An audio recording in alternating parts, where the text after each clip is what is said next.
Hello and welcome to Learn and Success. Guys, today's story takes you to the heart of Kashmir, a peaceful place called Pahalgam. It's not just a tale about mountains and rivers, it's about a boy, a journey, and the unforgettable people he meets. So sit back, relax, and let the story begin.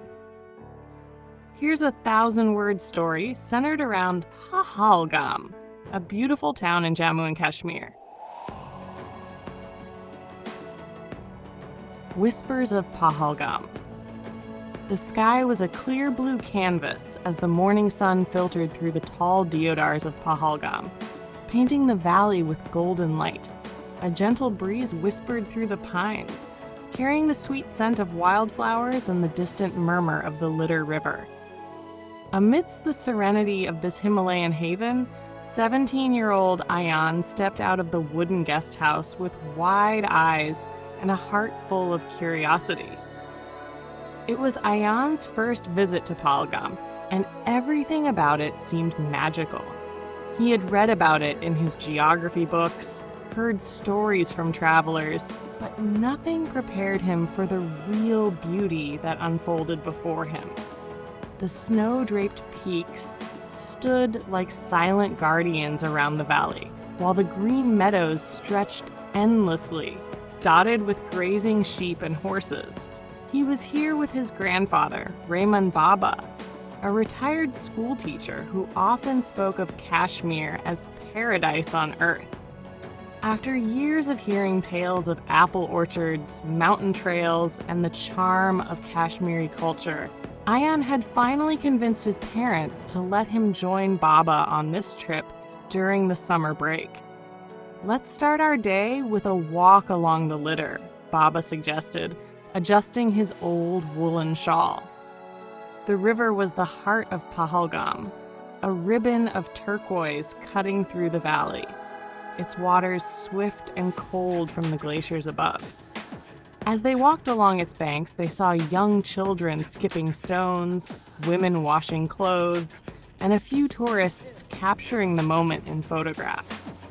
"Do you know," Baba began, "this valley was once the pasture land for shepherds?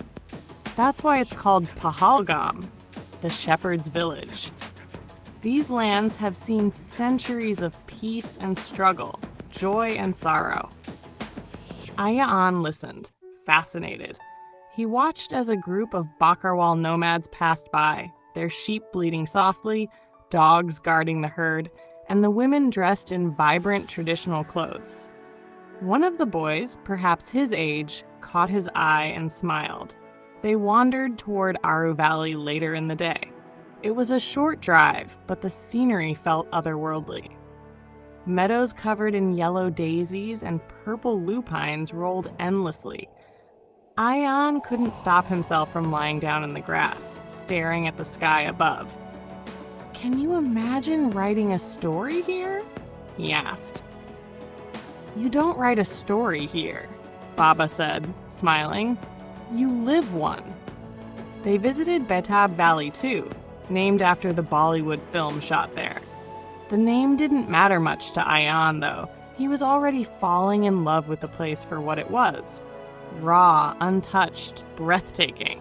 Snow still clung to the upper slopes, and children threw snowballs while parents sipped hot kawa under willow trees. That evening, back in the town, they sat by a fire in their guest house. The owner, a gentle man named Yusuf, joined them with his daughter Zoya, who was just a year younger than Ayaan.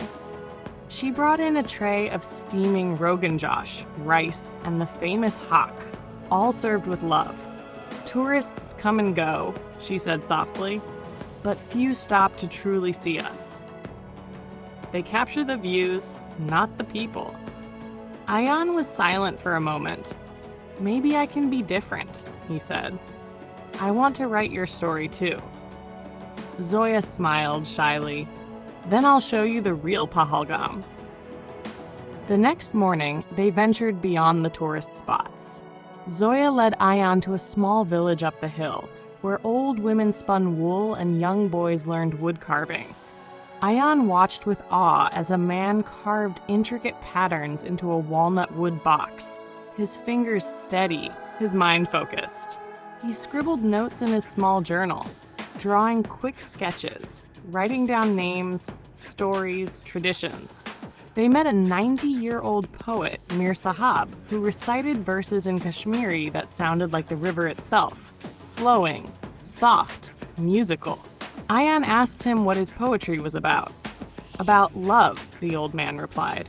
Love for land, people, and the sky that never judges. Days flew by like pages in a favorite book.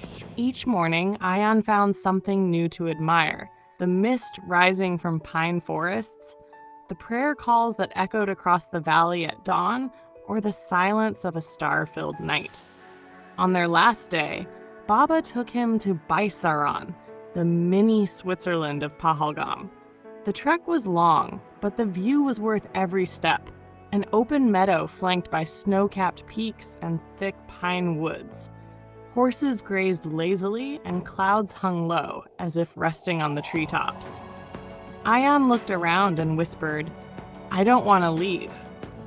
"But you must," Baba said gently. "Not to forget this place, but to tell its story."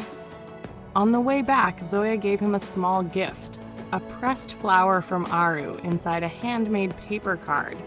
"It's not much," she said, "but it's a piece of our valley." Ayaan held it close. "Thank you.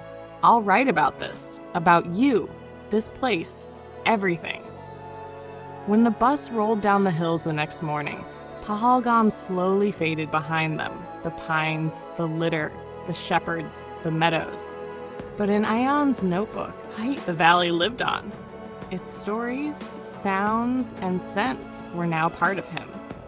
He had come as a tourist, but he left as a storyteller. Thanks for watching.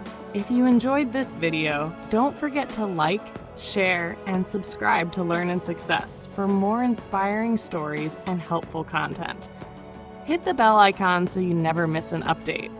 Until next time, keep learning, keep growing, and stay successful.